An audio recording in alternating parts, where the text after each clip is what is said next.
Eh, hari ini kita ngomongin dari bukunya Tripati bab 7. Kita ngomongin, ya saya belum share screen. Iya, silahkan di-share. Ya.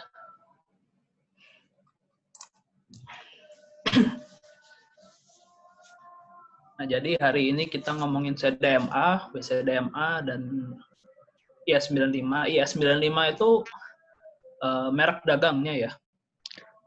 IS-95 itu sistem CDMA dari Amerika. Jadi mereka tuh nggak mau nyebut namanya sama. WCDMA itu punya Eropa. Kalau CDMA itu terminologi umum buat semua sistem yang basisnya CDMA. IS-95 CDMA juga. Cuman itu pabrikan di Amerika pakai istilah itu. Yang B, yang Korea ya Pak ya? Yang mana? IS-95B. Korea tuh beda lagi sendiri sih. Beda lagi ya? China punya sendiri lagi waktu zaman 3G itu kacau banget. Dan IS-95 ini termasuk yang masuk Indonesia duluan ya dengan merek-merek tertentu yang buat fix wireless itu loh. Tapi karena nggak backward compatible dengan GSM, lama-lama tergusur sama yang WCDMA dari Eropa sih. Makanya nyebutnya Tripati kayak gini ya, rada gado-gado karena zaman itu memang agak gado-gado sih. Tapi kita coba aja dengar ceritanya versi Tripati ini seperti apa. Iya, tapi yang pasti semuanya berbasis CDMA. Di kuliah Nirkabel yang pertemuan keberapa ya? Udah pernah saya bahas, saya singgung-singgung sedikit ya soal CDMA. Masih ingat nggak ya Bapak-Bapak sekalian? CDMA itu apa sih?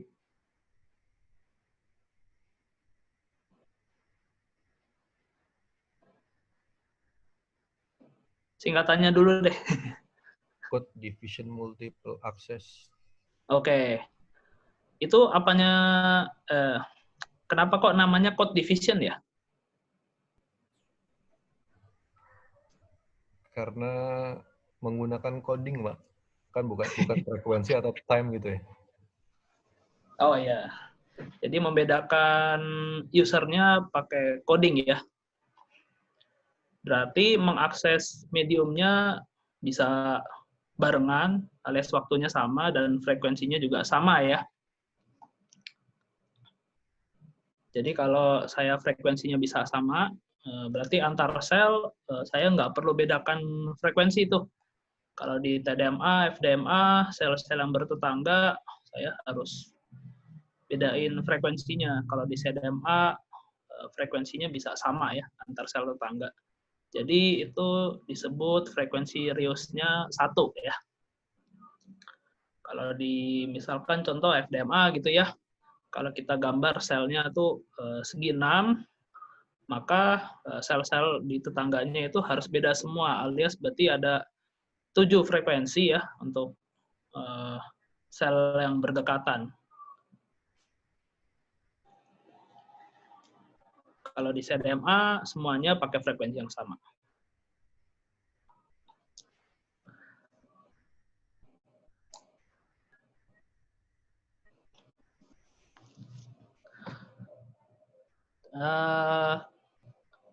Kalau masalah CDMA dipakainya. Sorry, Ya, ini Pak? Tripati bilang IS-95 nih masih 2G nih hitungannya ya. Jadi dia tuh sempalan waktu zaman GSM. Jadi yang soalnya masih itu ya Pak, masih circuit switching ya Pak. Iya, jadi juga digunakannya untuk ini ya, untuk voice communication sih. Begitu dia lompat ke multimedia yang butuh bandwidth lebih besar, dia basisnya IS-95 tapi kasih namanya CDMA 2000. Atau nih Tripati nyebutnya gimana ya. Tapi ini benar sih, Tripati bilang IS-95 itu 2G sebenarnya. Iya, silakan Pak. Kalau yang CDMA 2000 berarti baik voice maupun data udah paket switching ya Pak? Nah, dia punya kemampuan itu ya sebenarnya. Tapi yang pakai kan waktu itu kayak Telkom Flexi ya, atau saingan-saingannya yang fixed wireless itu loh. Kebanyakan orang waktu zaman itu memang masih pakai buat nelfon doang juga ya. Oh, Tapi yang berusaha dijual oleh operator adalah, oh ini harganya harga fixed teleponi gitu ya. Jadi dijual murah. Dengan asumsi si CDMA-nya itu lebih efisien. Jadi saya justified kalau jual lebih murah gitu. Belum oh multimedia gitu. gimana sih. Iya, iya. Ya biasalah, teknologi masuk dengan berbagai trik dagang ya supaya bisa menduduki pasar dulu. Ini kalau menurut di buku Tripati, CDMA itu 2 dan 2,5. Yang dibilang 3G itu yang CDMA 2000, Pak. Iya. CDMA 2000 itu masih modelnya Amerika. Kalau modelnya Eropa tuh WCDMA. Jadi modelnya Amerika tuh evolusinya pelan-pelan ya, karena di Amerika itu nggak terbiasa membangun sistem komunikasi seluler. GSM itu kan munculnya dari Eropa ya.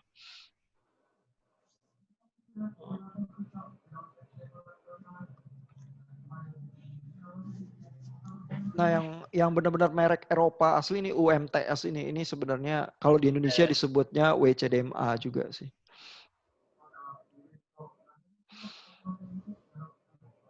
Ya, Jadi di sini silakan. sangat banyak istilah ya, Pak. Iya. Memang waktu itu chaos ya, sehingga kalau baca Tripati jelasin kayak gini ya memang waktu itu begitu, semua negara merasa bahwa CDMA ini masa depan, terus berusaha majuin versi CDMA-nya sendiri.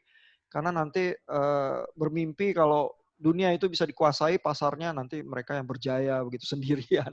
Jadinya bertempur kayak gini di pasar.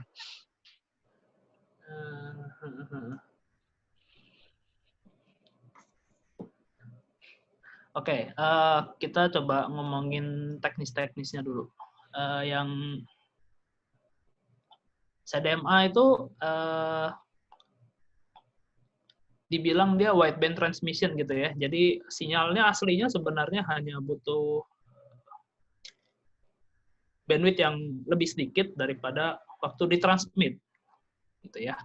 Bapak-bapak masih ingat nggak ya waktu nirkabel kan pernah dibahas ya, kenapa ya kok bisa jadi bandwidth-nya melebar gitu ya?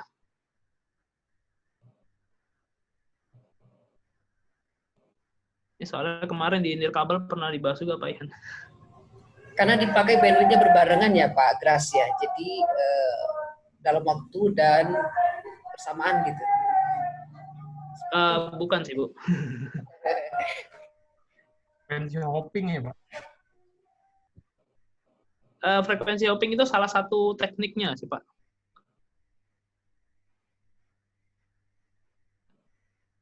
Ya karena di dalam situ ada yang namanya spreading ya. Spreadingnya bisa macam-macam. Kalau di pertemuan lalu udah saya singgung, ada pakai frekuensi hopping, artinya frekuensinya pindah-pindah gitu ya. Terus ada time hopping, terus yang sekarang dipakai yang direct sequence gitu ya. Jadi suatu data dikalikan dengan suatu sequence, sequence-nya itu tidak tergantung dari data ya. Sequence-nya itu namanya, saya bilang aja spreading code gitu ya.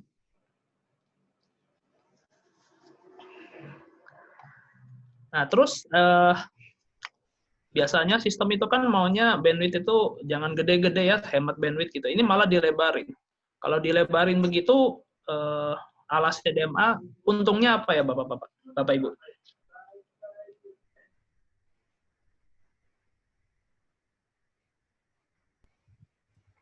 Speednya jadi kenceng, Pak, kalau wide bandwidth-nya lebar. Dan usernya jadi banyak ya?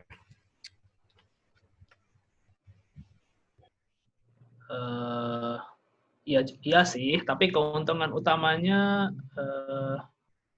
bukan itu sih yang mau dicari dari CDMA. Karena waktu di spreading itu,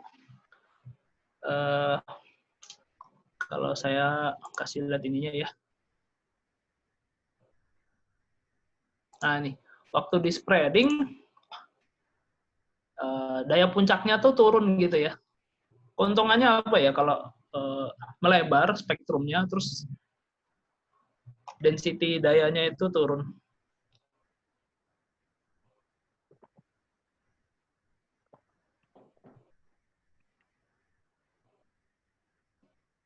Ada yang ingat keuntungan kerugiannya ya Pak? Bapak Ibu? Keuntungannya deh.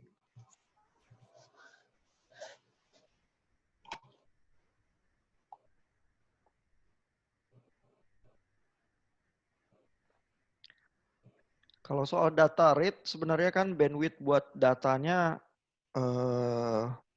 basically memang 3G lebih besar daripada 2G, karena 2G cuma 200 kHz GSM itu. 3G itu ordernya udah megahertz ya, 5 megahertz bandwidthnya. Tapi bandwidth spreading sama bandwidth data tetap lebih kecil. Dan spreadingnya itu bukan semata-mata untuk meningkatkan data rate, karena bandwidthnya digedein ya data rate-nya tinggi juga. Spreadingnya itu sifatnya lebih khusus sih tujuannya. Tadi kan Pak Rohmat nebaknya untuk ningkatin data rate ya, nggak begitu Ya. juga sih.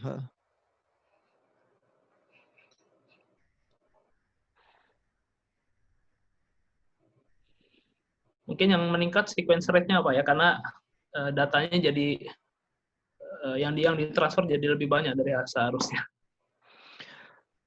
Iya, ini gambar ini kan dari buku Sklar. Klar, Pak. Ini bukunya lebih kuno sedikit dari Tripati ya, dan ini menggambarkan teknologi yang dipakai oleh military yang sebelum ada aplikasi sipil 3G, military Amerika itu pakai teknologi ini untuk menghindari jamming sama supaya lebih sulit dideteksi. Karena bandwidth sinyal CDMA itu lebih dekat kepada noise, background noise gitu. Jadi kalau spectrum analyzer zaman dulu itu bisa kesulitan menangkap kalau ada yang transmisi pakai CDMA. Sehingga militer itu suka ya, dia susah kelihatan kalau dia berkomunikasi pakai CDMA, dia sulit di jam sama lawan begitu ya. Jadi hal-hal itu yang dianggap menguntungkan dari CDMA, dan kalau sulit di jam berarti juga mungkin lebih tahan gangguan ya. Itu harapan orang sih di awal waktu pengembangan 3G diambil dari teknologi militer ini. Lebih tahan gangguan berarti lebih tahan terhadap frekuensi selective fading ya Pak? Itu harapannya waktu di awal. Ya, tapi belakangan orang tahu susah juga sih tetap. Tetap nggak ada obat ya Pak? Iya, karena pakai rack receiver ada macam-macam problem muncul karena sifat korelasi code CDMA-nya itu kan nggak sempurna ya. Tetap ada interferensi sih.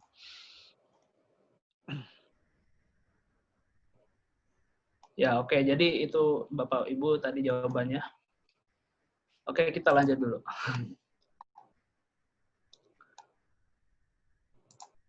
Ini sejarahnya, ntar bisa dibaca aja lah.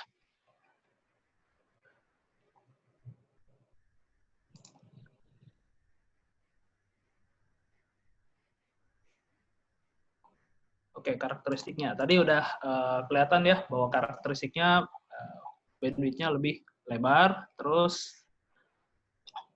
nah ini ya yang diharapkan tadi ya, kalau frekuensi selective fading mungkin CDMA lebih tahan gitu ya karena bandwidth-nya lebih besar. Jadi kalau bandwidth-nya kecil, dia kena frekuensi selective fading, di frekuensi yang dia transmisi itu tiba-tiba kena fading gitu, langsung hilang semua. Tapi kalau bandwidth-nya dilebarin,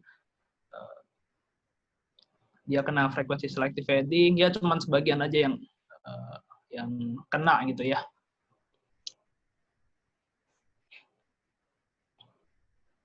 Ya, paling dikit harapan orang waktu itu sih begini nih yang digambarkan oleh Tripati itu. Berdasarkan kemampuan anti jamming itu ya Pak?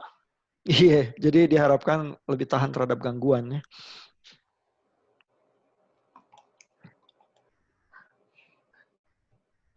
Oke, terus frekuensi reuse tadi udah disinggung. Bapak Ibu kebayang nggak ya penggambaran sel-sel itu ya? Kebayang ya? Pasti udah nggak asing ya? Sudah dari chapter 1 ini udah lihat mereka. Ya Pak. Udah lihat ya? Udah Pak. Ya. Berarti udah kebayang juga ya, kalau di TDMA, FDMA berarti sekitarnya tuh mesti di dalam, apa ya, paling tidak mesti punya 7 frekuensi yang berbeda gitu, Bapak Ibu sudah kebayang ya, kenapa 7 ya.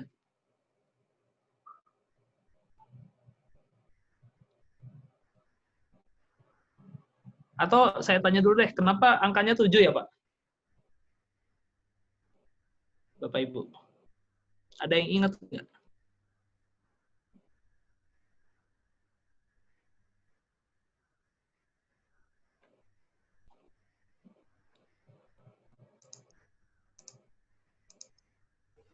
Angka apanya maksudnya Pak? Oktogonal gitu? Atau apanya maksudnya? Jumlah frekuensi yang dipakai berulang itu polanya 7. Polanya 7, iya. Kenapa nggak 6 atau 8? Itu kalau nggak salah mewakili bitnya Pak ya? Kalau nggak salah Pak. Maksudnya Pak? Jadi 8 itu diwakilin satu atau diwakilin 1 bit atau kebalik ya? Maksudnya 1 bit itu diwakilin sama 8 frekuensi gitu Pak? Oh, bukan sih Pak. Ya, oke lah. Ini terkait yang sarang lebah itu sih Pak. Kalau sarang Iya, lebah itu bentuknya seperti itu, frekuensi yang dipakai berulang-ulang kayak ubin itu ada 7 itu loh. karena kalau pemodelan seluler, dia selalu ambilnya segi 6 gitu ya. Kenapa segi 6? Karena dia paling mendekati lingkaran, tapi mengasumsikan tidak ada overlap gitu ya. Makanya diambilnya modelnya segi 6. Nah, kalau segi 6, di sel-sel yang bertetanggaan itu ada 6 sama selnya dia sendiri, berarti ada 7 gitu kan Pak. Oh iya ya. Ya. Makanya tadi saya nyebutnya salah, maksud saya heksagonal bukan oktogonal. Bukan soal bit sih Pak. Nah, jadi misalkan ini F1, ini ada 2, 3, 4, 5, 6, 7. Nah, yang di sini boleh F1 lagi gitu Pak. Ini boleh F1 lagi gitu. Jadi dia nggak boleh bertetanggaan persis untuk memakai frekuensi yang sama. Dia mesti kasih jarak gitu ya. Kira-kira lompat sel gitu baru boleh pakai frekuensi yang sama lagi. Makanya angkanya 7. Nah, kalau di CDMA, karena pakai code-nya kita berusaha memakai yang sifatnya ortogonal, maka semuanya bisa pakai F1 nih Pak. Nah, makanya dibilangnya frekuensi riusnya sama dengan 1. Ya, cukup 1 frekuensi aja gitu ya untuk seluruh sel. Gitu. Dan ini kan kayak impian ya waktu zaman mau 3G itu, padahal selama ini harus pakai 7. Wah, kita hemat sekali kalau cuma pakai 1 frekuensi untuk semua sel kita. Kan kita bisa bedain pakai code, gitu impiannya sih waktu itu.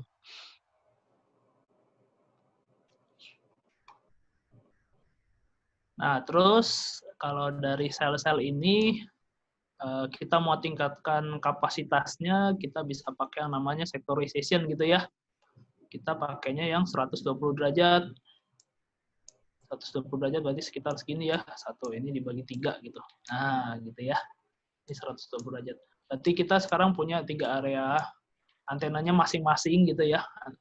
Kalau tadi antena omni mungkin hanya coverage-nya segini, begitu saya sektorisasi, antenanya jadi lebih direksional. Nah, kalau jangkauannya jadi lebih jauh. Kalau jangkauannya lebih jauh berarti bisa mengcover user lebih banyak gitu ya. Tapi tetap aja CDMA itu kapasitas usernya ditentukan oleh ekor-ekornya. Waktu di nirkabel juga udah disinggung itu. Masih ingat nggak Bapak Ibu?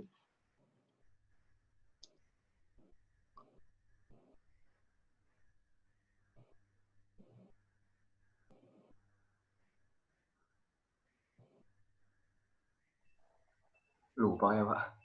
Lupa. Namanya MAI gitu ya. Masih ingat Bapak Ibu apa itu MAI?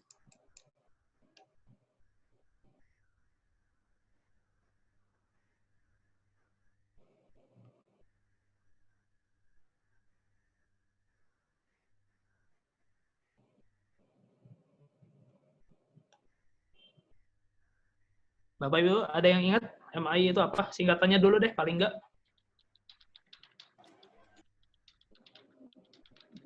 MA-nya nih sama kayak MA-nya CDMA lah.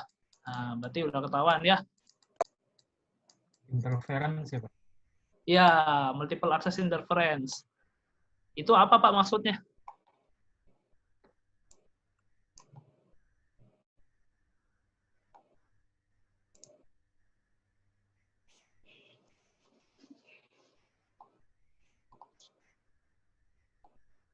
Maksudnya multiple access interference itu apa ya Bapak Ibu ya?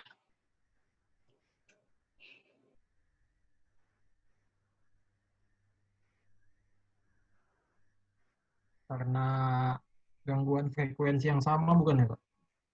Gangguan frekuensi yang sama antar siapa? Antara pengguna. User. Antar pengguna, ya. Jadi saya selalu mengibaratkan itu orang di satu kelas ngomong barengan, tapi pakai bahasa masing-masing antar pasangan gitu ya. Jadi kalau pasangannya nambah, kelasnya makin berisik, walaupun pakai bahasa masing-masing, tapi udah susah dengar karena kelasnya terlalu berisik. Jadi multiple interference tuh kira-kira kayak gitu. Nah, jadi yang diperlukan adalah kalau mau meningkatkan kapasitas lagi, berarti saya butuh sensitivitas sistem yang lebih bagus ya. Oke, lanjut dulu.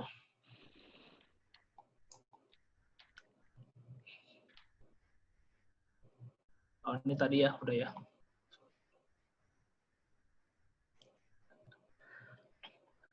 Nah, kalau saling antar user itu saling berinterferensi, berarti saya butuh yang namanya power control ya. Power control itu maksudnya setiap user dan bahkan base station-nya juga itu powernya nggak boleh seenaknya gitu ya. Karena kalau misalkan dalam satu kelas gitu yang suaranya kenceng, teriak sendirian, yang lainnya jadi nggak bisa bicara gitu ya. Jadi harus diatur sekarang siapa yang butuh bicara kencang, siapa yang butuh bicaranya transmitnya dayanya lebih kecil gitu ya.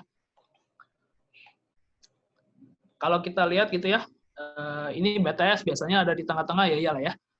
BTS ada di tengah-tengah, terus si mobile station-nya itu bergerak gitu ya. Misalkan ada yang sekarang posisinya ada yang jauh, sekarang ada posisi yang dekat gitu sama base station. Nah, berarti ini diperlukan kontrol bahwa yang dekat sama base station ini transmit power-nya jangan kencang-kencang gitu ya. Karena kalau dia transmit power-nya kencang, si BTS ini nggak bisa terima atau interferensinya akan mengganggu yang mobile station yang posisinya lebih jauh dari base station gitu ya. Artinya kalau kayak begitu, coverage saya jadi secara logik jadi berkurang gitu ya, karena mobile station yang posisinya lebih jauh dari base station itu kalah sama daya dari mobile station yang dekat sama base station. Kalau begitu, si A ini, misalkan saya kasih nama si A, dia powernya harus diturunkan gitu ya. Sementara yang B dinaikkan powernya. Sehingga yang diterima di BTS itu sama rata lah kira-kira.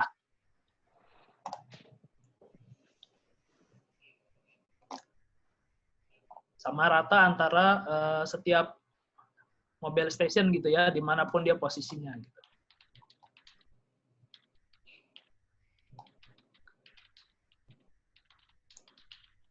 Nah, terus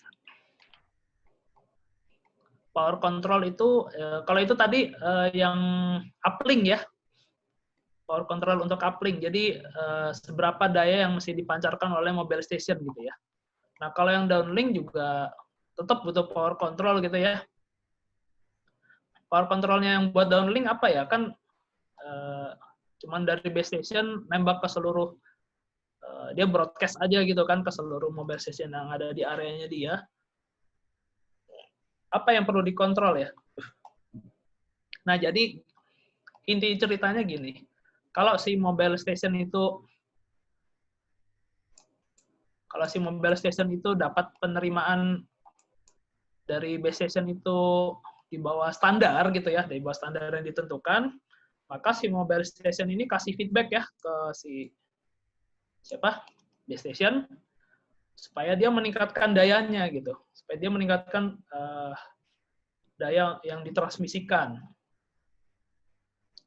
Nah, tapi kalau misalkan tidak ada yang komplain bahwa errornya itu terlalu besar sehingga harus meningkatkan daya, kalau errornya itu cukup kecil, berarti base station bisa menurunkan daya transmisinya gitu ya.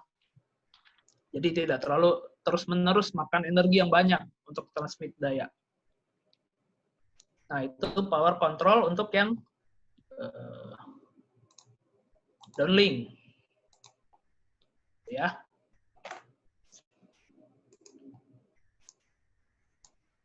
Pak Gracio, izin tanya, Ya, Pak. Pak.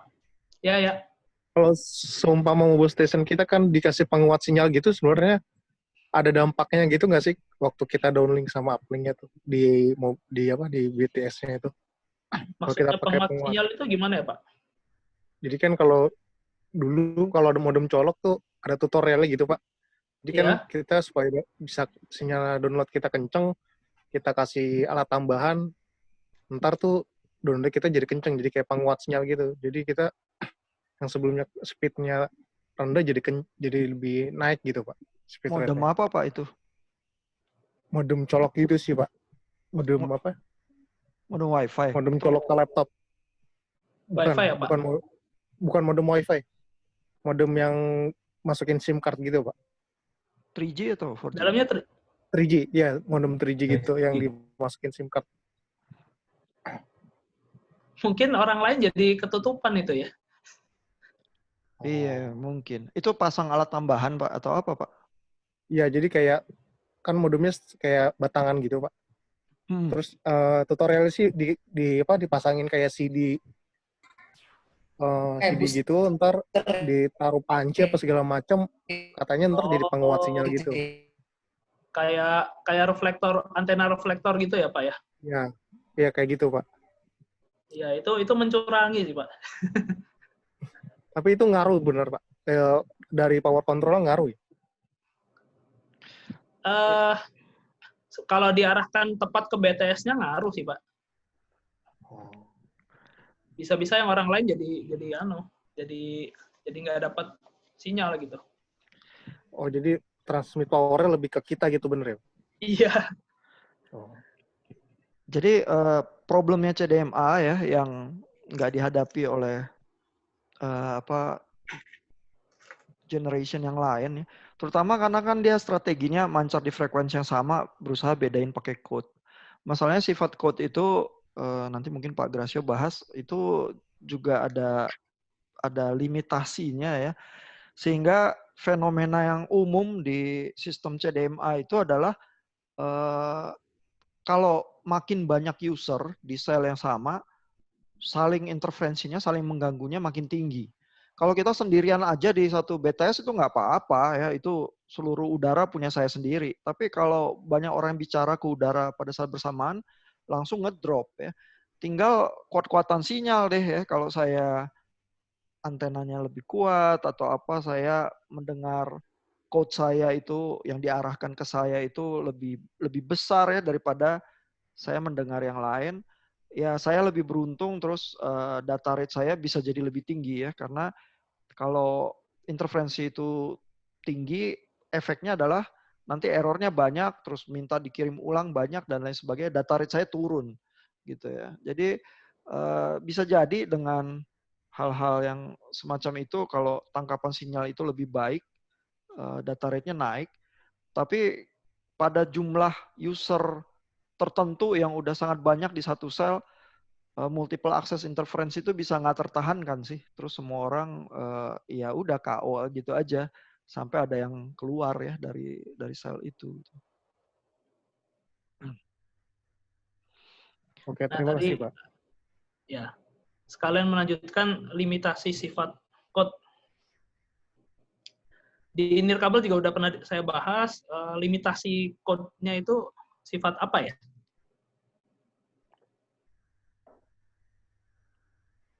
Ini sembari recall ya.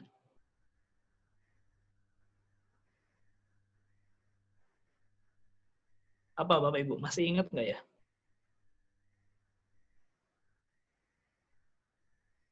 Kalau saya bilang sifat autocorrelation dan cross correlation gitu, Bapak Ibu masih ingat?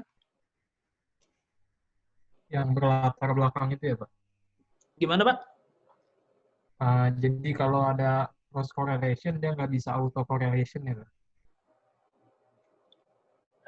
Ya kalimatnya bukan gitu sih Pak. Jadi kalau sifat cross correlation-nya bagus, autocorrelation-nya jadi jelek. Tapi kalau sifat autocorrelation-nya bagus, cross correlation-nya jadi jelek gitu ya. Terus kita cari titik keseimbangannya. Autocorrelation itu apa ya Pak? Maksudnya apa ya? Kok dikorelasikan auto gitu? Maksudnya apa ya?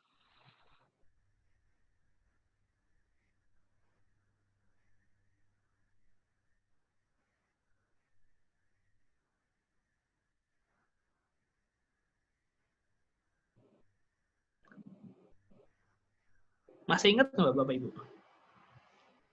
Dia dikorelasikan sama apa ya?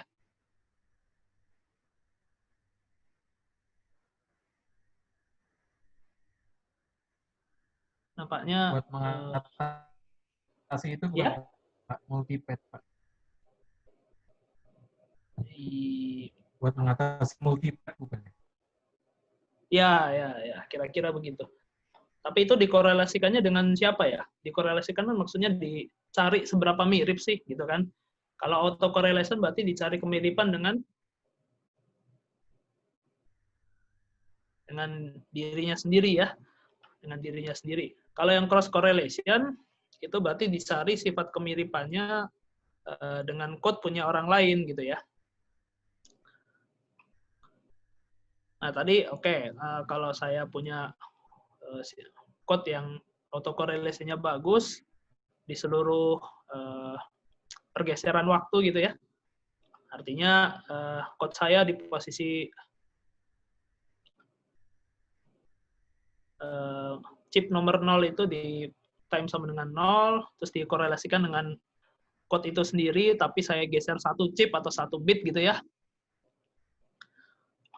Kalau korelasinya begitu geser, lantas jadi tidak mirip, itu berarti saya bilang autocorrelation-nya bagus gitu ya.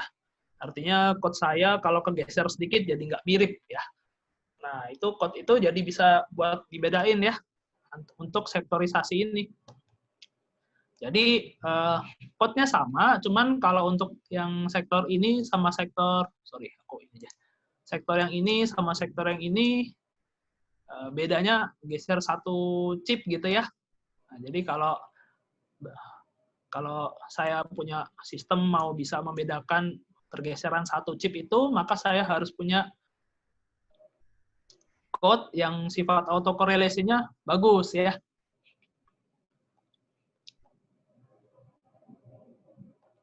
Nah, jadi kita bisa pakai untuk setiap sektor itu, kita cuma geser satu chip aja, udah bedakan bahwa sekarang dia di sektor ini, atau nanti dia di sektor ini, gitu ya, untuk menentukan sektor yang mana.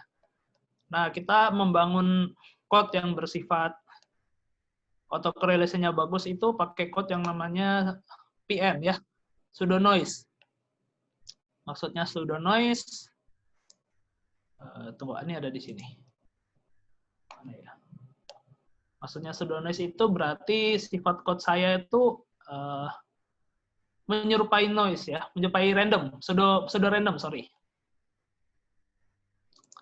Sini deh kalau nggak salah. Mana ya?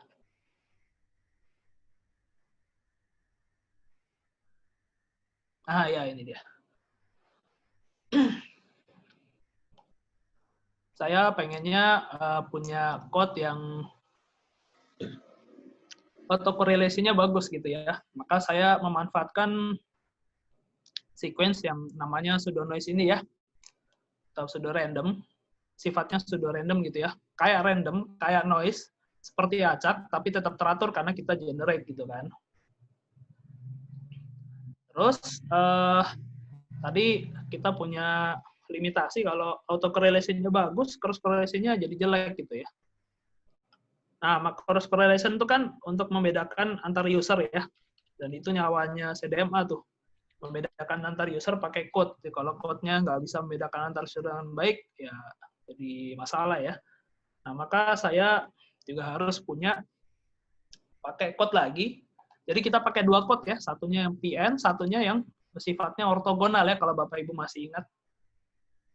Sifatnya ortogonal untuk membedakan antar user gitu ya. Nah, mumpung udah di sini, kita lihat ya, ada cara membangkitkannya, kita pakai yang namanya Walsh-Hadamard matrix gitu ya.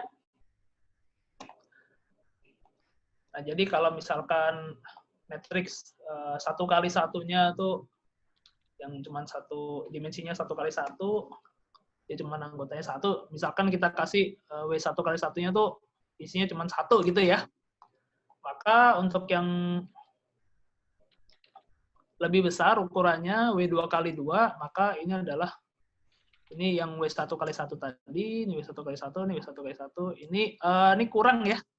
Harusnya di sini ada komplemennya ya. Nah, gitu. Jadi kalau misalkan W1x1-nya itu 1, maka ini adalah 1, 1, ini 1. Ini komplemennya 0 gitu ya. Atau kalau misalkan dia ini 0, nah maka di sini 0, ini 0, ini 0, ini 1 gitu ya. Ini dia kayaknya lupa kasih komplemennya ya. Nah, terus nggak bisa ya, W3x3 nggak bisa, karena di dalamnya ada matriks persegi juga. Terus sekarang saya pakai W4x4, maka dalamnya adalah di sini W2x2, W2x2, ini W2x2, ini W2x2, komplemennya gitu ya. Tadi W2x2 tuh ini, maka di sini adalah ini ya, sama ya. Sama, ini juga sama, ini juga sama. Nah, ini komplemennya dari ini ya. Komplemennya dari ini 0 1 1 1 0 0 0 0 1 gitu ya. Nah, code-nya yang mana? Code-nya ini nih misalkan. Code untuk user 1 misalkan 1 1 1 1. Code user 2 1 0 1 0 gitu ya. User 3 1 1 0 0 gitu ya. User 4 1 0 0 1. Dan seterusnya nanti kalau W8x8, udah berarti ini ada di sini, terus di sini, terus di sini, terus di sini yang komplement. Dan gitu seterusnya ya.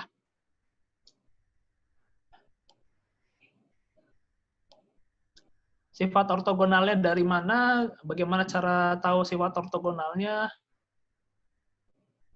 Masih ingat nggak Bapak Ibu? Gimana caranya? Buktikan kalau ini sama ini tuh ortogonal gitu. Waktu di nirkabel juga udah pernah nih. Jadikan yang kemarin sih di infonya yang minus ya Pak, yang 0 jadi minus ya Pak. Ya, ini jadi minus, terus diapain Bu? Ditambah Pak, terus dibagi berapa jumlah bitnya itu, apakah dari 8. Nah itu jadi kalau dia 0 hasilnya maka ortogonal, kalau tidak 0 maka dia bukan ortogonal gitu sih Pak. Ini diapain Bu? Ini dulu. Ini dulu nih diapain itu, dulu. Itu ditambah Pak, ditambah. Dikali Bu. Dikali tiap oh ini. Iya dikali Pak ya. Dikali dulu. Dikali udahnya baru ditambah oke. Jadi misalkan ya. Saya misalkan mau membandingkan 2 code ini ya, apakah dia ortogonal atau enggak ya. Nah, ini 1 kali 1 min 1 kali 1 min 1. Min 1. Ya, 1 kali min 1 ini min 1, ini juga 1, jadi 1 gitu ya. Terus saya jumlah ke sono. Jadi ini 0 ya, habis ya. Kalau dia sama dengan 0 berarti dia ortogonal. Okay. Nah, jadi kita pakai 2 jenis code itu ya. Jadi ini untuk yang istilahnya scrambling-nya ya. Jadi ada 2 gitu, ini scrambler. Habis itu yang spreading yang sifatnya yang pseudonoise ya. Jadi di sini yang ortogonal, sini yang pseudonoise. Gitu. Nah, yang ortogonal berarti untuk membedakan antar user, yang pseudonoise berarti untuk tadi sektorisasi, untuk mengatasi multipath, gitu-gitu ya.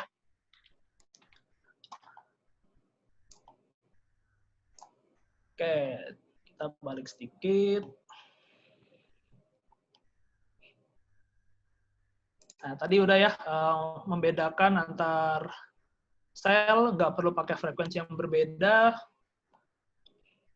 maka frekuensi reduce-nya 1, tapi kita bisa bagi jadi sektorisasi dengan membedakan geser satu chip. Maka saya butuh code yang sifatnya autokorelasinya bagus, yaitu saya pakai pseudo random code gitu ya. Nah, tapi ini kan mobile ya. Mobile berarti si mobile station saya tuh bisa pindah-pindah. Jadi kalau dia misalkan pindah ya dari sini, jalan ke sini gitu ya. Nah, berarti kan waktu di sini dia dipegang sama BTS ini, waktu di sini dia dipegang sama BTS yang ini. Pas di perbatasan bagaimana nih? Nah, gitu ya. Ini yang kita sebut teknik handoff ya. Kalau sudah belajar GSM dan sebelum-sebelumnya pasti tahu ya handoff itu di TDMA, FDMA namanya hard handoff gitu ya. Bapak Ibu masih ingat hard handoff? Udah pernah dibahas kan ya?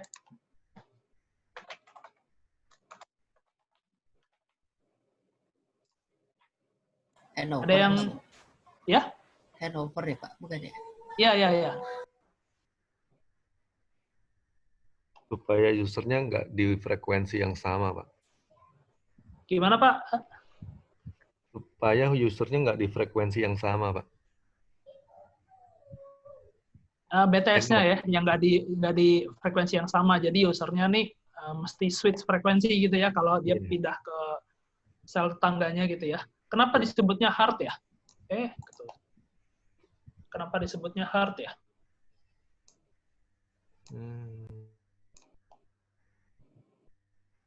Sementara yang di CDMA ini disebutnya soft ya. Nah, yang satu hard, yang satu soft ya. Yang CDMA tuh bisa soft tuh. Maksudnya apa ya Bapak Ibu?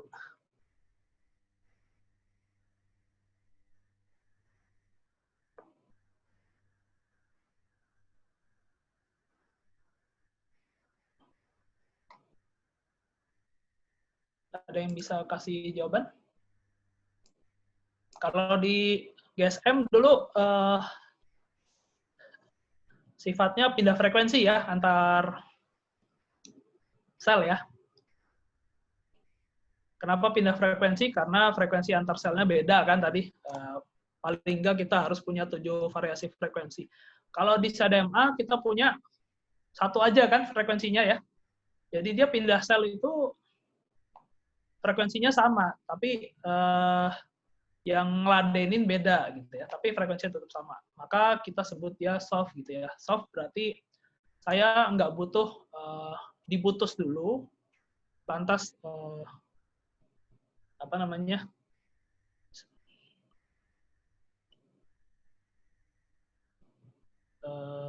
Istilahnya apa ya namanya?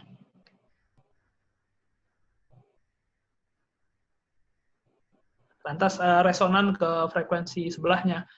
Kalau di TDMA atau FDMA, saya mesti ngerubah ya sistem saya. Sebelumnya resonan di frekuensi 1,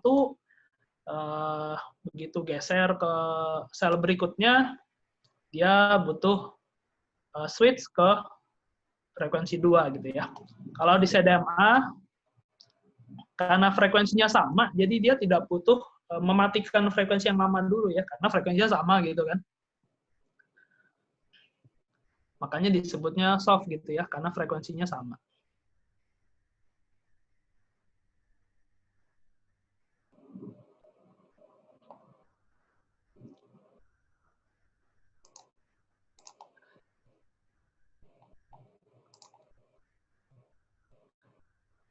Nah ini ya, kalau soft itu make before break gitu ya. Jadi dia tidak putus dulu, tapi jadi kalau di CDMA itu antar misalkan waktu berpindah gitu ya antar sel, itu ada satu daerah gitu dia dipegang oleh dua BTS gitu ya. Kalau di yang bukan CDMA, yang sebelum-sebelumnya ya TDMA, FDMA, begitu kalau mau beralih ke BTS tetangga, dia harus putusin dulu BTS yang sebelumnya. Jadi ada periode dia off dulu. Gitu ya.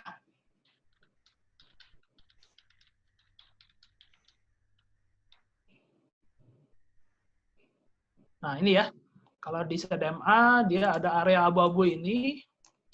Ya, area abu-abu ini berarti dia diladenin oleh BTSA dan BTSB. Nah, kalau dia udah sampai pada level tertentu yang tidak bisa ditoleransi, maka dia putusin yang BTSA, dia terhubung sepenuhnya ke BTSB gitu ya.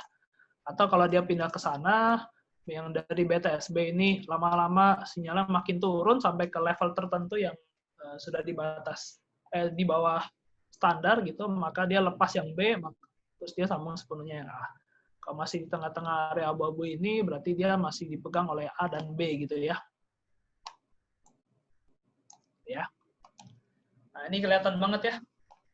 Ini kalau di TDMA, di area abu-abu ini, dia sama sekali tidak dipegang oleh BTS manapun gitu ya. Entah A atau B saja gitu. Nggak ada area dipegang oleh dua-duanya.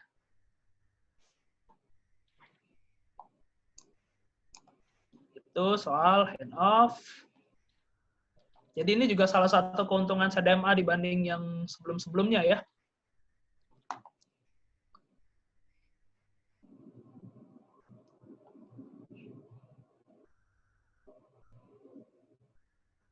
Terus, apa ya penting ya?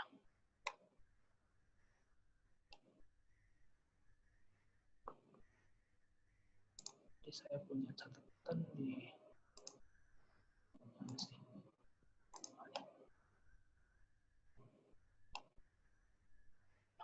Oke, kita ngomongin receiver dulu ya.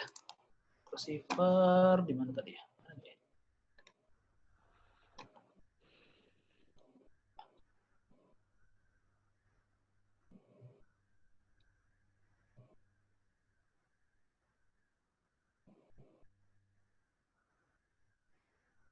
Mana sih? Kok jadi nggak ketemu?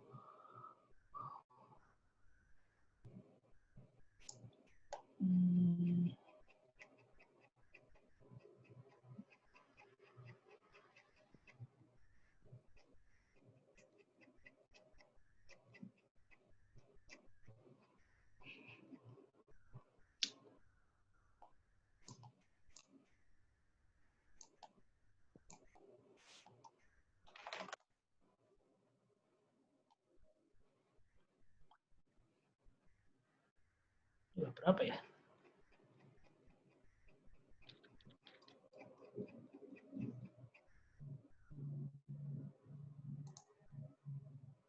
Oh, di atas ya.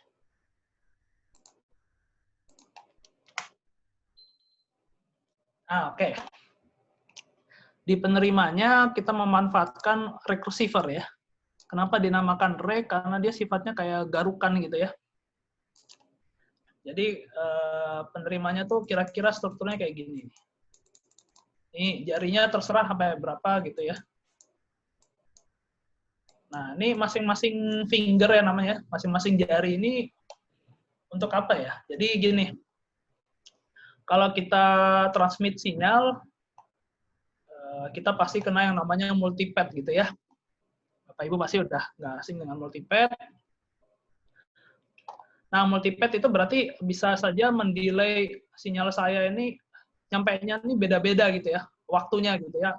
Sinyal yang sama, tapi ke copy dan nyampainya tuh beda-beda waktunya.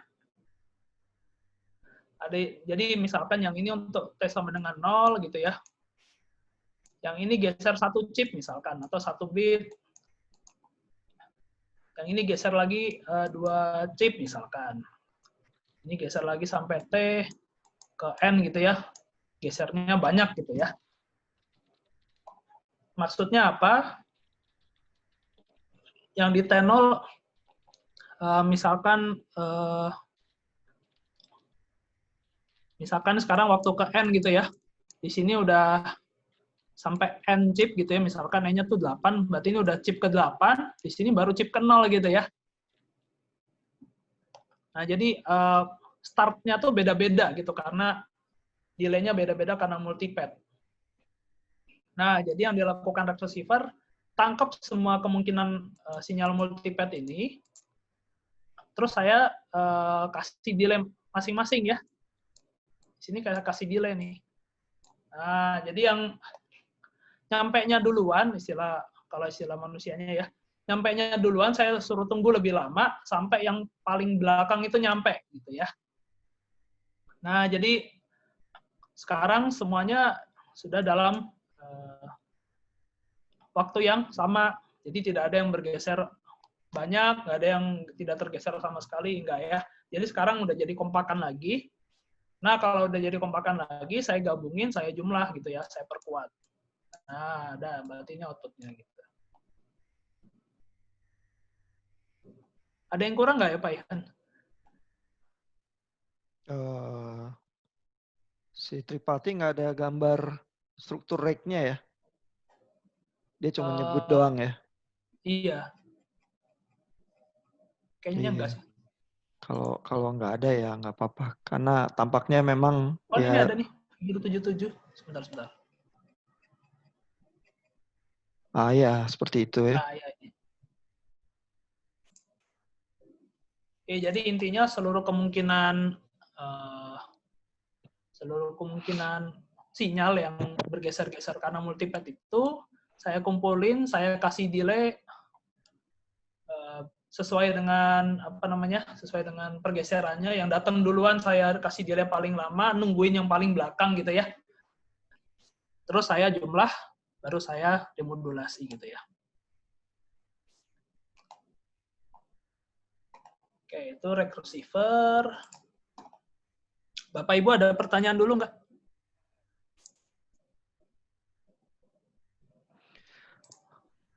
Nah, jadi yang si Tripati itu mungkin nggak jelaskan ya, karena gambarnya rake receiver dia cuma begini ya.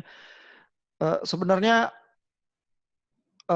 rake receiver itu diasumsikan ya bisa membedakan P1, P2, P3, dan P4 ya.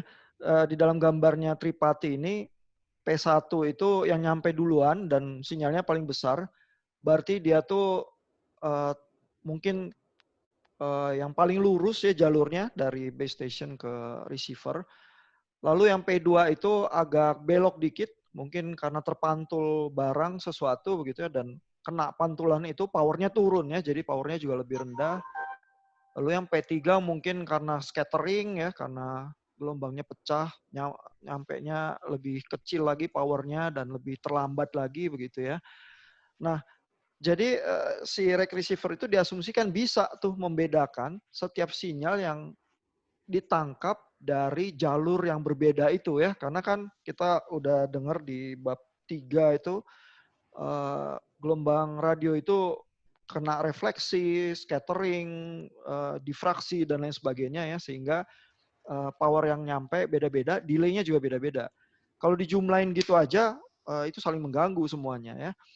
Nah, tapi supaya bisa membedakan P1, P2, P3, P4, caranya gimana? Caranya di receiver itu sebelum masuk ke jari-jari itu sebenarnya di spreading dulu ya, dikaliin lagi sama code-nya. Lalu kalau code-nya itu sifatnya bagus, artinya kalau geser sedikit, karena ini kan terdelay tuh, P2, P3, P4 terdelay. Jadi kalau code-nya geser sedikit, si spreading code itu bisa mengenali ya, karena autocorrelation-nya bagus. Ya, pada kenyataannya, Walsh code itu autocorrelation-nya nggak bagus-bagus amat. Jadi antara P1, P2, P3, P4 sebenarnya menerima gangguan sedikit-sedikit ya. P1 agak terganggu dari P2, P2 agak terganggu dari P3. Nggak benar-benar murni. Sehingga waktu dijumlahkan di jari-jari rake receiver itu tadi, bisa ada masalah ya, ada interferensi juga antara multipad-nya itu ya.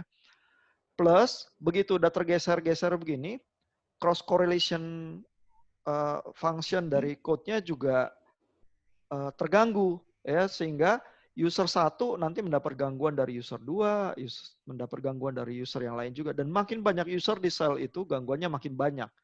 Sehingga secara umum rake receiver ini terbukti ya, dan bisa juga ditunjukkan secara matematis mengalami interferensi yang makin parah multipad-nya, makin besar, dan makin banyak user di sistem makin besar juga ya, sehingga itu membuat sistem CDMA itu disebut interference limited ya, terlimitasi karena interferensi gitu. Untuk menyelesaikan masalah itu ada ya caranya ya. Cuman receiver-receiver yang dikembangkan itu jauh lebih rumit daripada rack receiver. Dan kalau jauh lebih rumit artinya handphonenya nanti jauh lebih mahal, ya, komputasinya harus jauh lebih tinggi ya. Dan kalaupun itu bisa dilakukan dengan cukup baik, baterainya lebih cepat habis ya, karena komputasi itu makan resource juga ya. Sehingga lama-lama orang-orang bosan dengan 3G terus nyerah terus pindah ke 4G sih. Ya, tapi paling tidak optimisme waktu zaman 3G mulai seperti ini, seperti yang diceritakan Tripati ini. Dan kalau gambarnya seperti ini ya, maka orang-orang yang optimis waktu zaman 3G itu bilang, nah kan tadi multipath itu yang tadinya delay-delay itu mengganggu sinyal kita, sekarang jadi bisa saling menguatkan karena kita bisa jumlahkan dengan rack receiver ini dengan saling menguatkan kalau fasenya udah kita samain delaynya. Terus tahu-tahu yang tadinya musuh multipath delay itu sekarang jadi teman gitu ya. Nah, tapi itu tidak sepenuhnya benar sih. Jadi akhirnya 3G juga kita menyadari ada masalahnya. Obatnya salah satunya pakai algoritma Viterbi itu ya, Pak? Kalau Viterbi kan sebenarnya buat channel coding ya. Jadi ini terlepas dari sinyal informasinya, channel codingnya nanti ditambahin ya. Sehingga ya kalaupun parah kena interferensi CDMA, channel codingnya kadang-kadang masih berhasil ya membetulkan datanya gitu.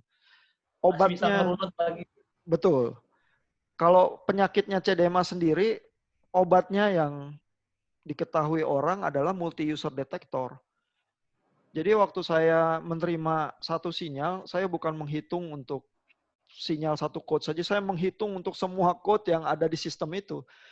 Karena kan sebenarnya gangguan yang terjadi, interferensi itu bukan white noise ya, bukan noise yang kacau, melainkan noise yang terstruktur, karena noise-nya itu hasil dari sinyal user lain yang di coding juga dengan code CDMA yang saya basically bisa tahu.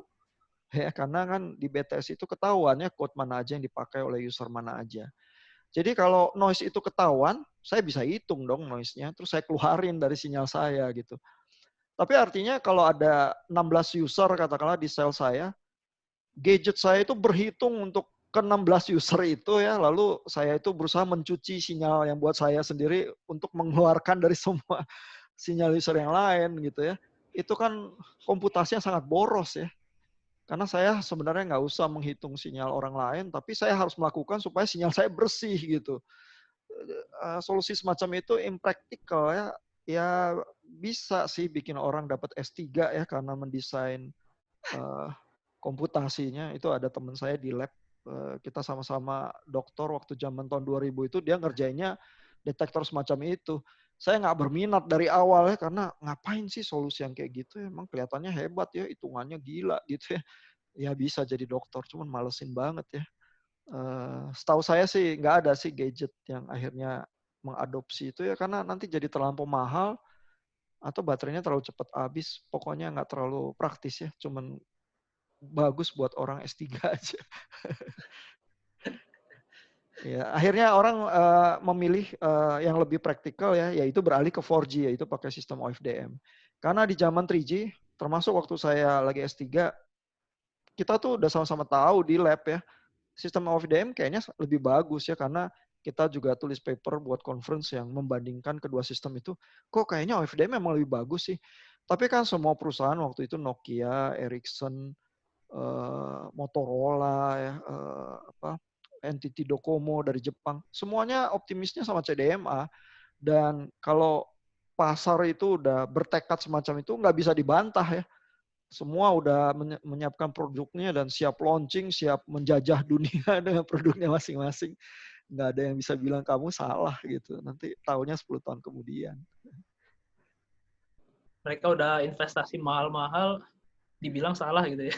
Iya, siapa yang mau dengar ya? Nggak bisa, investasi ini harus jadi uang dulu, dibeli dulu di pasar. Ntar kita kerjain lagi 4G yang berikutnya gitu. Ya, silakan Pak. Pak, mau nanya dulu Pak? Ya. Iya Pak. Ngomong-ngomongin soal handphone mahal nih Pak. Mau nanya, kalau handphone mahal yang puluhan juta itu, apakah memang mereka bisa mengakomodir kelebihan-kelebihan yang lagi kita bahas di sini, Pak, di mata kuliah ini ya, Pak? atau apa? Maksudnya kenapa mereka bisa sampai mahal gitu, Pak? Kalau ini Pak Rohmat ya. Kalau Pak Rohmat mikir handphone mahal, apa Pak yang dipikir? Merek apa biasanya? Apple dan gaming, Pak. Iya, jadi ini kan yang kita bahas ini 3G ini teknologi tahun 2000 ya. Basically 20 tahun yang lalu ya kalau kita 2020 sekarang ya. Nah, Apple juga tahun 2000 itu Steve Jobs itu baru masih dipecat apa ya. Jadi Apple belum kemana-mana waktu itu. Nah, masalahnya adalah pertanyaan semacam itu bisa sama kayak kenapa ya tas wanita itu ada yang harganya bisa ratusan juta, ada yang harganya cuma 400.000 gitu ya. Apa sih bedanya teknologinya? Tas wanita yang ratusan juta itu gitu ya. Nah, masalahnya logika barang mewah ya, itu tuh bukan logika teknikal ya. Nah, jadi kalau Apple sebenarnya strategi dagangnya memang berusaha menempati posisi harga jual yang sebagai barang mewah.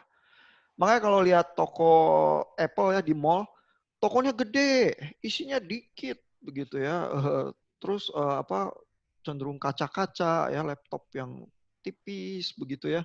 Kenapa? Karena supaya kesannya megah, terus supaya orang yang datang ke situ itu belanja kelihatan dari luar ini siapa yang belanja barang mewah ini gitu ya.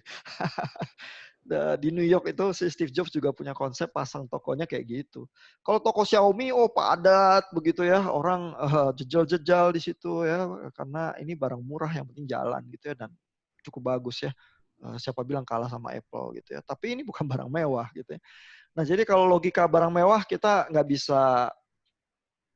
bisa anggap dengan cara pandang yang rasional biasa sih. Itu beda sih. Nah, zaman Steve Jobs, dia melakukan inovasi ya. Sehingga orang belum punya iPad, dia buat duluannya. Orang belum pikir bikin engine buat putar MP3 spesialis itu iPod, dia udah bikin duluan. Berikut bikin iTunes-nya ya untuk bisa beli lagu, satu lagu cuma 99 sen begitu ya. Jadi Steve Jobs sendiri memang inovatif, sehingga dengan inovasinya dia bisa menaikkan harga jualnya. Begitu Steve Jobs nggak ada, sebenarnya iPhone gitu-gitu aja ya kan. Cenderung nggak ada inovasi baru lagi, sehingga jumlah penjualannya juga cenderung menurun, tapi harganya cenderung meningkat ya dan menempati status barang mewah begitu ya. Sehingga secara omset mungkin Apple masih bisa tahan napas ya, hidup lebih lama sebagai company yang untungnya cukup besar begitu ya. Walaupun yang merajai pasar ya bukan Apple sekarang ya, ya handphone China sama Samsung itu yang merajai pasar sebenarnya. Jadi itu Kebanyakan sih. karena gimmick ya Pak ya. Iya ya, karena gaming itu butuh ini ya, butuh prosesor yang kuat supaya bisa memproses grafisnya ya. Iya. Tapi kalau Apple, mereka memang menempati kelas tertentu ya. Karena kalau orang sama-sama orang kaya gitu ya, terus minum kopi sama-sama, terus keluarin Apple taruh di meja gitu ya. Mungkin nanti tanda tangan kontrak bisnis lebih yakin gitu ya daripada kalau lawan bicaranya bawanya Xiaomi. Apalagi kayak saya bawa Polytron gitu ya, nggak bakal bisa dagang. Ya, jadi Pak Rohmat bukan karena teknis hal-hal yang kita bicarakan, tapi ke arah gimmick-gimmick gitu Pak. tapi kan gini juga Pak, maksudnya dengan harga yang mahal, kita kan dapat teknologinya juga. Kayak storage-nya bisa jadi gede, terus dia bisa lebih. Tapi kan benar Pak, maksudnya Gini Pak Rohmat, tapi tidak diarahkan untuk hal-hal yang kita bicarakan Pak. Iya, oke. Iya, mesinnya Apple sih mesin bagus, Pak. Artinya mungkin sebanding ya sama Xiaomi yang kelasnya paling tinggi atau apa ya. Memorinya juga bagus dan sebagainya. Desainnya juga bisa dibilang lebih anggun gitu ya. Selalu HP-HP atau laptop buatan Apple itu lebih tipis, lebih halus begitu ya. Karena itu filsafatnya Steve Jobs ya. kan kalau dibaca biografinya ada chapter yang bilang bapaknya Steve Jobs itu waktu kecil tuh ngajarin Steve Jobs, kalau kamu ngecat pagar ya, walaupun bagian belakangnya nggak ada orang yang bakal lihat, kamu ngecatnya harus sama rapinya seperti bagian depannya. Jadi Steve Jobs itu terbiasa datang ke lab, bongkar barangnya, pegang di tangannya. Dia kalau nggak suka dia marahin engineer-nya. Kalau suka, oh ini hebat, dewa ini gitu ya. Jadi udah biasa ya. Sehingga produk-produk Apple tuh memang gitu ya. Sama kayak mobil mewah ya, sama mobil murah begitu ya. Kan bukan persoalan mesin ya. Mesinnya bisa, mesin mobil mewah sih biasanya juga hebat ya. Tapi mobil yang murah bisa dipasangin mesin hebat juga ya, dan bisa lari kencang juga. Tapi beda ya desainnya sama Rolls Royce atau apa ya, atau sama Ferrari gitu ya. Jadi jual kemewahan itu berbeda ya sama jual hal-hal yang technical ya. Walaupun technicalsnya sih juga dibuat jadi bagus, tetapi harga yang disematkan kepada barang itu tuh bukan semata-mata harga technical saja gitu. Thank you, Pak. Ya.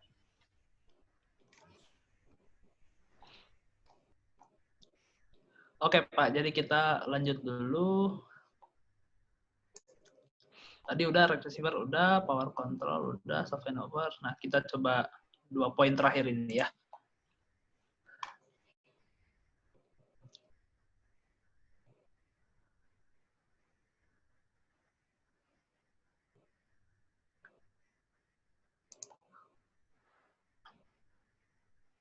Nah, jadi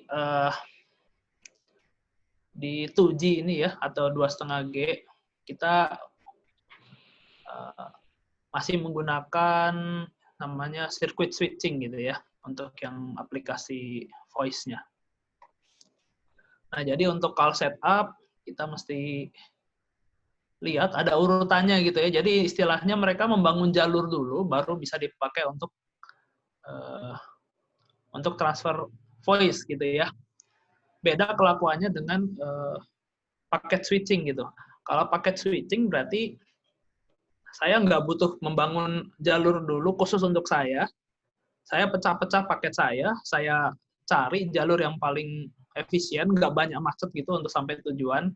Jadi tiap paket data itu bisa melewati jalur yang berbeda-beda, di tempat tujuan, disatuin lagi gitu ya. Nah, kalau di circuit switching, kita bangun dulu jalurnya, khusus untuk saya gitu ya, misalkan. Begitu udah terbangun ya dengan setup yang sepanjang ini ya, origin message, terus layer of acknowledgement, null traffic channel data, channel assignment, bla bla bla bla bla bla sampai sini, sampai service connect completion message. Nah, udah berarti sekarang channelnya sudah kebangun. Nah, berarti itu channel didedikasikan untuk saya gitu ya. Begitu saya termination, channel itu saya lepas gitu ya.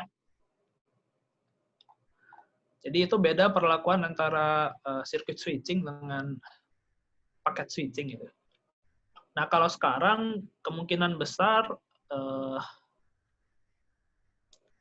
semuanya udah pakai paket switching gitu ya untuk yang mobile ya.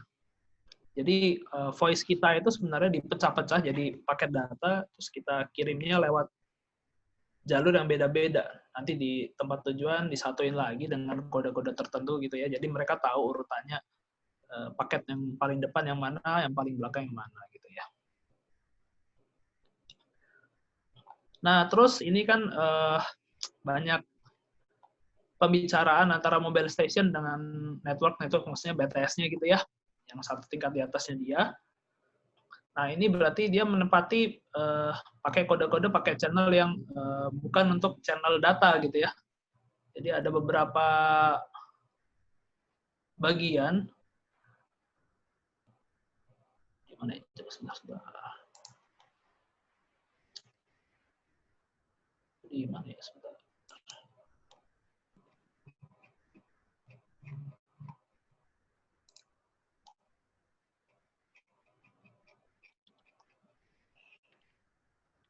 Gimana aku catatannya?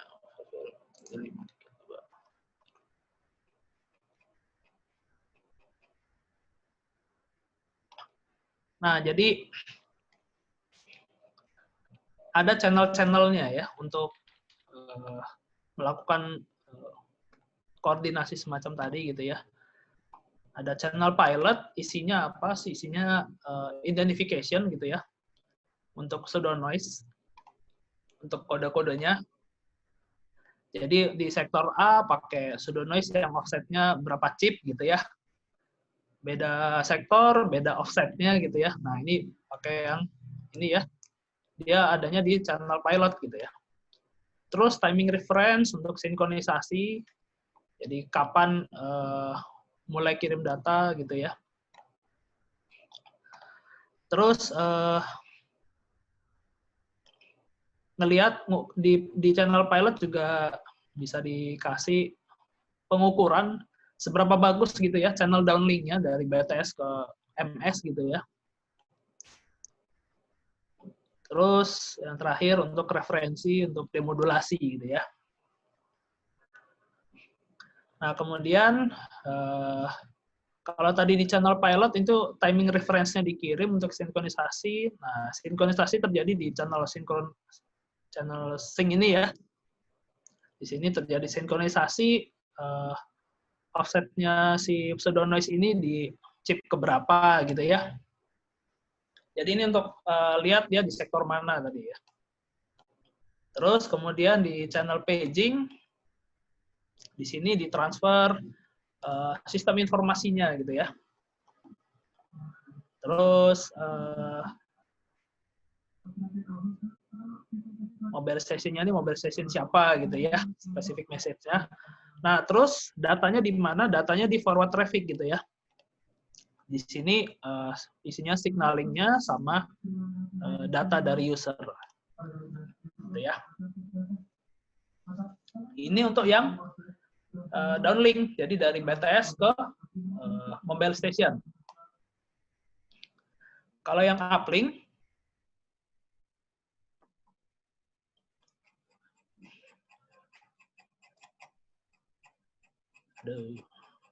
nah kalau yang uplink ada 2 channel gitu ya, ada access channel sama reverse traffic channel gitu.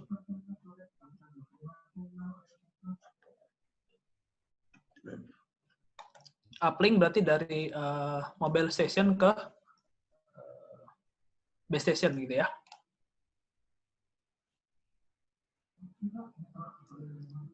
Jadi isinya ini ya.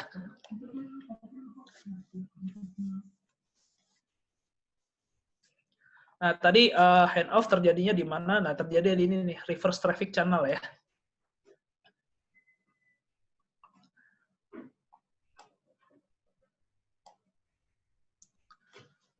Nah, itu yang channel-channel yang dipakai di CDMA. Kemudian kita ngomongin, nah ini, mobility management. Nah, jadi waktu handphone kita itu, mobile station kita itu kita nyalakan pertama kali, dia tuh harus masuk ke initialization state gitu ya. Isinya apa? Dia tuh harus istilahnya mengenali lingkungan sekitar gitu ya. Dia harus mengenali BTS-nya tuh BTS yang mana, terus PN code-nya yang mana. Nah, jadi sementara kita nyalakan, kita mungkin melihat handphone kita kayaknya nggak ngapa-ngapain, tapi dia tuh selalu bekerja gitu ya. Dia ngecek lingkungan sekitarnya dulu. Nah, jadi ini ya, waktu kita nyalain, sebelum masuk ke idle, dia cari dulu sistem yang cocok untuk digunakan, terus cari pilot channel ya, tadi kalau kita ngomongin channel-channel tadi. Pilot channel berarti isinya PN code-nya dan sebagainya gitu ya. Terus dia melakukan sinkronisasi, adjust internal timing-nya untuk sinkronisasi, mungkin juga adjust frekuensinya untuk connect sama BTS-nya ya, di frekuensi berapa gitu ya. Nah, jadi waktu kita nyalakan, handphone kita melakukan ini dulu nih. Nah, kalau udah sudah terbangun gitu ya, sudah terbangun koneksinya dengan BTS yang ada paling dekat dengan dia, maka sekarang dia masuk ke idle mode gitu. Idle mode juga sebenarnya tidak benar-benar idle gitu ya, tidak benar-benar diam. Jadi dia tuh secara periodik gitu ya, itu dia selalu bicara sama BTS-nya gitu, selalu connect sama BTS-nya. Istilahnya untuk bilang bahwa iya saya masih berada di dalam jangkauan BTS ini gitu ya. Sehingga kalau dia tidak melakukan itu, begitu usernya tiba-tiba pindah sel gitu ya, bisa nggak ketahuan dan nggak melakukan handover gitu ya. Tapi kalau secara periodik dia selalu ngomongan, selalu absen sama si BTS gitu, begitu usernya pindah ke perbatasan sel, nah jadi walaupun handphone kita kelihatannya diam, dia melakukan handover gitu ya, tanpa kita sadari.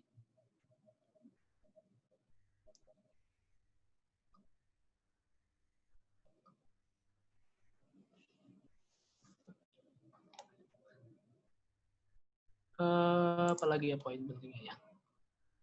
Oke, kayaknya dari saya itu aja Pak Ihan. Oke, Pak Gracio. Jadi detil-detil frame atau data atau channel tertentu di sistem 3G sebenarnya tidak begitu vital ya untuk kebutuhan kuliah kita ya. Kalau nanti Bapak-Bapak benar-benar harus ngurus jaringan 3G sih harus tahu ya dan harus belajar lagi. Tapi di chapter ini yang penting buat Bapak Ibu nanti kalau tulis texting juga ya adalah menangkap apa sih perbedaan mendasar ya antara 3G sama 2G begitu ya. Terutama bagaimana CDMA itu mengatur multiple aksesnya karena itu ciri khasnya CDMA ya. Lalu keuntungan kerugian paling sedikit yang dibayangkan orang di awal ya dan dijelaskan oleh Tripati di sini begitu ya. Lalu apa akibatnya terhadap frekuensi reuse faktor itu ya. Barusan saya cari-cari di internet sebenarnya in practice berapa sih di CDMA atau UMTS reuse faktornya ya. Saya pernah baca yang dipakai juga 3, kemungkinan karena juga untuk sectorization lebih mudah dan sebagainya ya. Tapi rata-rata memang kalau textbook begitu nulis bahwa CDMA bisa memungkinkan frekuensi reuse faktor sama dengan 1. Ya, jadi cukup pakai 1 frekuensi aja, nggak usah melakukan frekuensi planning begitu ya.